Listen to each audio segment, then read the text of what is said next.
सुप्रभात बच्चों। हिंदी की कक्षा में एक बार फिर से आप सबका बहुत बहुत स्वागत है। आज हम पढ़ेंगे पाठ नंबर 8 जिसका नाम है गौरा। तो चलिए बच्चों, गौरा को पढ़ने से पहले कुछ बातें जानिए। महादेवी वर्मा द्वारा लिखे रेखा चित्र गौरा पाठ में गाय के बाह्य और अंतरंग व्यक्तित्व का सजीव चित्रण किया गया है। महादेवी वर्मा ने अपने जीवन काल में अनेक पशु पक्षियों को बहुत ही स्नेह से पाल रखा था। उन सभी का रेखा चित्र मेरा परिवार नामक पुस्तक में संग्रहित है। महादेवी वर्मा ने पशुओं के प्रति प्रेम, वात्सल्य, करुणा, दया आदि भावों को सजीवता से चित्रित किया है। आइए ऐसा ही एक रेखा चित्रण पढ़ें। तो बच्चों, गौरा पढ़ने से पहले कुछ बातें जानिए। देखिए बच्चों, उस जीवन को नष्ट करने का हमें कोई अधिकार नहीं जिसके बनाने की शक्ति हम में ना हो। यह बात कही है महात्मा गांधी ने। एक देश की महानता और नैतिक प्रगति को इस बात से आंका जा सकता है कि वहां जानवरों के साथ कैसा व्यवहार किया जाता है। यह भी कहा है बच्चों महात्मा गांधी ने। आइए अब हम पढ़ते हैं गौरा के बारे में। बच्चों, ये जो गौरा है ये गाय के बारे में कहानी है। ये ली गई है बच्चों, एक रेखा चित्र है मेरा परिवार जो महादेवी वर्मा के द्वारा लिखा गया है। महादेवी वर्मा को बच्चों बहुत सारे पशु पक्षी पालने का बहुत शौक था, तो उन्होंने अपने पशु पक्षियों पर यह रेखा चित्र लिखा है। आइए इसे पढ़ते हैं। गौरा मेरी बहन के घर पली हुई गाय की वयसंधि तक पहुंची हुई बछिया थी। इसे इतने स्नेह और दुलार से पाला गया था कि वह अन्य गौवत्साओं से कुछ विशिष्ट हो गई थी। यानी कि बच्चों वह अन्य गाय के बच्चों से कुछ अलग हो गई थी। बहन ने एक दिन कहा, तुम इतने पशु पक्षी पाला करती हो, एक गाय क्यों नहीं पाल लेती जिसका कुछ उपयोग हो। वास्तव में मेरी छोटी बहन श्यामा अपनी लौकिक बुद्धि में मुझसे बहुत बड़ी है और बचपन से उनकी कर्मनिष्ठा तथा व्यवहार कुशलता की बहुत प्रशंसा होती रही है, विशेषतः मेरी तुलना में। यदि वह आत्मविश्वास के साथ कुछ कहती हैं तो उनका विचार संक्रामण रोग के समान सुनने वाले को तत्काल प्रभावित करता है। आश्चर्य नहीं, उस दिन उनके प्रतियोगितावाद संबंधी भाषण ने मुझे इतना अधिक प्रभावित किया कि तत्काल उस सुझाव का कार्यान्वयन आवश्यक हो गया। वैसे खाद्य की किसी भी समस्या के समाधान के लिए पशु पक्षी पालना मुझे कभी नहीं रुचा। बकरी, कुक्कुट, मछली आदि पालने के मूल उद्देश्य का ध्यान आते ही मेरा मन विद्रोह करने लगता है। पर उस दिन मैंने ध्यानपूर्वक गौरा को देखा। पुष्ट लचीले पैर, भरे पुट्ठे, चिकनी भरी हुई पीठ, लंबी सुडौल गर्दन, निकलते हुए छोटे छोटे सींग, भीतर की लालिमा की झलक देते हुए कमल की दो अधखुली पंखुड़ियों जैसे कान, लंबी और अंतिम छोर पर काले सघन चामर का स्मरण दिलाने वाली पूंछ। सब कुछ सांचे में ढला हुआ सा था। गाय को मानो इटालियन मार्बल से तराश कर उस पर ओप दी गई हो। स्वस्थ पशु के रोमों की सफेदी में एक विशेष चमक होती है। गौरा की उज्ज्वलता देखकर ऐसा लगा मानो उसके रोमों पर अभ्रक का चूर्ण मल दिया गया हो, जिसके कारण जिधर आलोक पड़ता था उधर विशेष चमक उत्पन्न हो जाती थी। गौरा को देखते ही मेरी गाय पालने के संबंध में दुविधा निश्चय में बदल गई।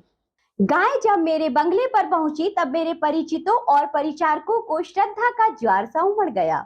उसे लाल सफेद गुलाबों की माला पहनाई, केसर रोली का बड़ा सा टीका लगाया गया, घी का चौमुख दिया जलाकर आरती उतारी गई और उसे दही पेड़ा खिलाया गया। उनका नामकरण हुआ गौरांगिनी या गौरा। पता नहीं इस पूजा अर्चना का उस पर क्या प्रभाव पड़ा, परंतु वह बहुत प्रसन्न जान पड़ी। उसकी बड़ी चमकीली और काली आंखों में जब आरती के दिए की लौ प्रतिफलित होकर झिलमिलाने लगी तब कई दियों का भ्रम होने लगा।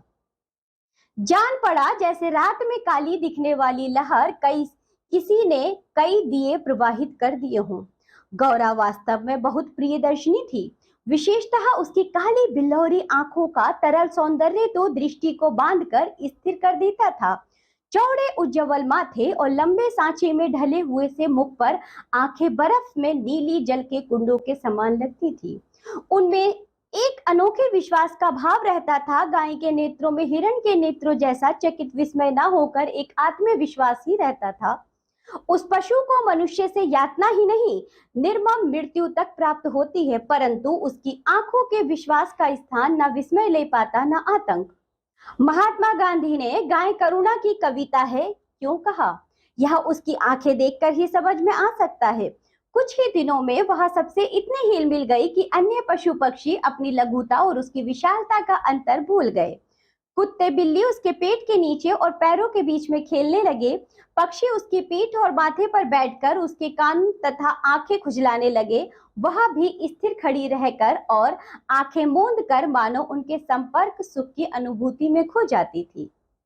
हम सभी को वह आवाज से नहीं, पैर की आहट से भी पहचानने लगी।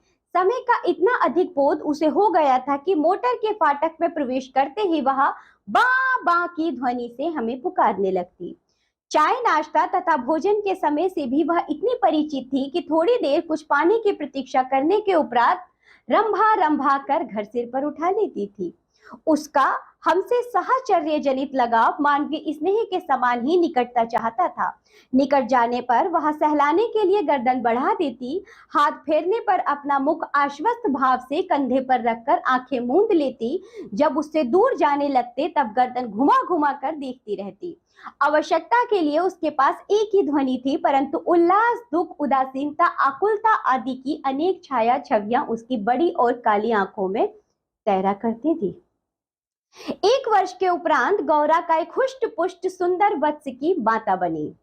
वत्स अपने लाल रंग के कारण गैरू का पुतला जैसा जान पड़ता था। उसके माथे पर पान के आकार का श्वेत तिलक और चारों पैरों में खुरों के ऊपर सफेद वलय ऐसे लगते थे मानो गेरू की बनी वत्स मूर्ति को चांदी के आभूषणों से अलंकृत कर दिया गया हो।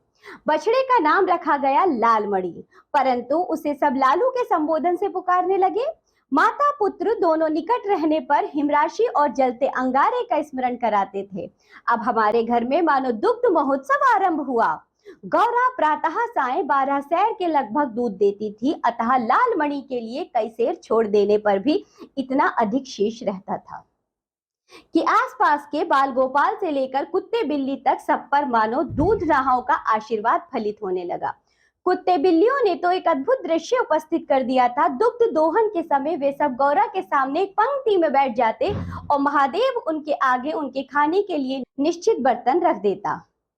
किसी विशेष आयोजन पर आमंत्रित अतिथियों के समान वह परम शिष्टता का परिचय देते हुए प्रतीक्षा करते रहते। फिर नाप नाप कर सबके पात्रों में दूध डाल दिया जाता, जिसे पानी के उपरांत वे एक बार फिर अपने अपने स्वर में कृतज्ञता ज्ञापन सा करते हुए गौरा के चारों ओर उछलने कूदने लगते। जब तक वे सब चले न जाते गौरा प्रसन्न दृष्टि से उन्हें देखती रहती। जिस दिन उनके आने में विलंब होता वह रंभा रंभा कर मानो उन्हें पुकारने लगती। पर अब दुग्ध दोहन की समस्या कोई स्थायी समाधान चाहती थी। नौकरों में नागरिक तो दूहना जानते ही नहीं थे और जो गांव से आए थे वह अनाभ्यास के कारण यह कार्य इतना भूल चुके थे कि घंटों लगा देते थे। गौरा के दूध देने के पूर्व जो ग्वाला हमारे यहाँ दूध देता था, जब उसने इस कार्य के लिए अपनी नियुक्ति के विषय में आग्रह किया तब हमने अपनी समस्या का समाधान पा लिया। 2-3 मास के उपरांत गौरा ने दाना चारा खाना बहुत कम कर दिया और वह उत्तरोत्तर दुर्बल और शिथिल रहने लगी। चिंतित होकर मैंने पशु चिकित्सकों को बुलाकर दिखाया। वह कई दिनों तक अनेक प्रकार के निरीक्षण, परीक्षण, एक्सरे आदि द्वारा रोग का निदान खोजते रहे। अंत में उन्होंने निर्णय दिया कि गाय को सुई खिला दी गई है, जो उसके रक्त संचार के साथ हृदय तक पहुंच गई है। जब सुई गाय के हृदय के पार हो जाएगी तब रक्त संचार रुकने से उसकी मृत्यु निश्चित है। मुझे कष्ट और आश्चर्य दोनों की अनुभूति हुई। सुई खिलाने का क्या तात्पर्य हो सकता है? दाना चारा तो हम स्वयं देखभाल कर देते हैं, परंतु संभव है उसी में सुई चली गई हो। पर डॉक्टर के उत्तर से ज्ञात हुआ कि दाने चारे के साथ सुई गाय के मुख में ही छिद कर रह जाती। गुड़ की बड़ी डली के भीतर रखी हुई सुई ही गले के नीचे उतर जाती है और अंततः रक्त संचार में मिलकर हृदय तक पहुंच सकती है।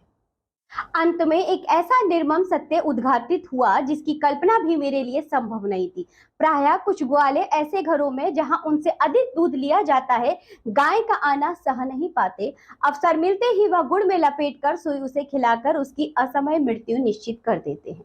गाय के मर जाने पर उन घरों में वह पुनः दूध देने लगते हैं। सुई की बात ज्ञात होते ही ग्वाला एक प्रकार से अंतर्धान हो गया, अतः संदेह का विश्वास में बदल जाना स्वाभाविक था। वैसे उसकी उपस्थिति में भी किसी कानूनी कार्यवाही के लिए आवश्यक प्रमाण जुटाना असंभव था। तब गौरा का मृत्यु से संघर्ष आरंभ हुआ, जिसकी स्मृति मात्र से आज भी मन सिहर उठता है। डॉक्टरों ने कहा गाय को सेब का रस पिलाया जावे तो सुई पर कैल्शियम जम जाने और उसके ना चुभने की संभावना है। अतः नित्य कई कई सेर सेब का रस निकाला जाता और नली से गौरा को पिलाया जाता। शक्ति के लिए इंजेक्शन दिए जाते। पशुओं के इंजेक्शन के लिए सूजे के समान बहुत लंबी मोटी सिरिंज तथा बड़ी बोतल भर दवा की आवश्यकता होती है। अतः वह इंजेक्शन भी अपने आप में शल्य क्रिया जैसा यातनामय हो जाता था। पर गौरा अत्यंत शांति से बाहर और भीतर दोनों ओर की चुभन और पीड़ा सहती थी। केवल कभी कभी उसकी सुंदर पर उदास आंखों के कोनों में पानी की 2 बूंदें झलकने लगती थी। अब वह उठ नहीं पाती थी, परंतु मेरे पास पहुंचते ही उसकी आंखों में प्रसन्नता की छाया सी तैरने लगती थी। पास जाकर बैठने पर वह मेरे कंधे पर अपना मुख रख देती थी और अपनी खुरदरी जीभ से मेरी गर्दन चाटने लगती थी। लाल मणि बेचारे को तो माँ की व्याधि और आसन्न मृत्यु का बोध ही नहीं था। उसे दूसरी गाय का दूध पिलाया जाता था जो उसे रुचता नहीं था। वह तो अपनी माँ का दूध पीना और उससे खेलना चाहता था। अतः अवसर मिलते ही वह गौरा के पास पहुंचकर अपना सिर मार मार उसे उठाना चाहता था। खेलने के लिए उसके चारों ओर उछल कूद कर परिक्रमा ही देता रहता। मैंने बहुत से जीव जंतु पाल रखे हैं, अतः उनमें से कुछ को समय असमय विदा देनी ही पड़ती है, परंतु ऐसी मर्मम व्यथा का मुझे स्मरण नहीं है। इतनी हुष्ट पुष्ट सुंदर दूध सी उज्ज्वल पयस्विनी गाय अपने इतने सुंदर चंचल वत्स को छोड़कर किसी भी क्षण निर्जीव और निश्चेष्ट हो जाएगी, यह सोचकर ही आंसू आ जाते थे। लखनऊ, कानपुर आदि नगरों से भी पशु विशेषज्ञ को बुलाया। स्थानीय पशु चिकित्सक तो दिन में 2-3 बार आते रहे, परंतु किसी ने ऐसा उपचार नहीं बताया जिससे आशा की कोई किरण मिलती। निरुपाय मृत्यु की प्रतीक्षा का मर्म वही जानता है जिसे किसी असाध्य और मरणासन रोगी के पास बैठना पड़ता हो। जब गौरा की सुंदर चमकीली आंखें निष्प्रभ हो चली और सेब का रस भी कंठ में रुकने लगा, तब मैंने अंत का अनुमान लगा लिया। अब मेरी एक ही इच्छा थी कि मैं उसके अंत समय उपस्थित रह सकूं। दिन में ही नहीं, रात में भी कई कई बार उठकर मैं उसे देखने जाती रही। अंत में एक दिन ब्रह्म मुहूर्त में 4 बजे जब मैं गौरा को देखने गई, तब जैसे ही उसने अपना मुख सदा के समान मेरे कंधे पर रखा, वैसे ही वह एकदम पत्थर जैसा भारी हो गया और मेरी बाह पर से सरक कर धरती पर आ रहा। कदाचित सुई ने हृदय को बेध कर बंद कर दिया। अपने पालित जीव जंतुओं के पार्थिव अवशेष में गंगा को समर्पित करती रही हूँ। गौरांगनी को ले जाते समय मानो करुणा का समुद्र उमड़ आया, परंतु लाल मणि इसे भी खेल समझ उछलता कूदता रहा। यदि दीर्घ निश्वास का शब्दों में अनुवाद हो सके तो उसकी प्रतिध्वनि कहेगी, आह मेरा गोपालक देश। तो बच्चों, इससे हमें यह सीख मिलती है कि पशु और पक्षी जो कि बोल नहीं सकते, मूक होते हैं, किंतु अपने स्नेह यानी प्रेम का भाव बहुत अच्छी तरह समझते हैं। अपने स्वार्थ के लिए इनको यानी कि जीवों को हानि पहुंचाना सबसे बड़ा पाप है। और बच्चों, हमने यह भी सीखा कि पशु पक्षियों की रक्षा और प्यार करना चाहिए, पालतू पशुओं की ठीक से देखरेख करना, उनके खाने पीने का ध्यान रखना और सभी जीवों पर दया करना। तो बच्चों, इसी के साथ ये पाठ होता है यहाँ समाप्त। तब हम मिलेंगे आपसे अगली कक्षा में, तब तक के लिए बाय बच्चों।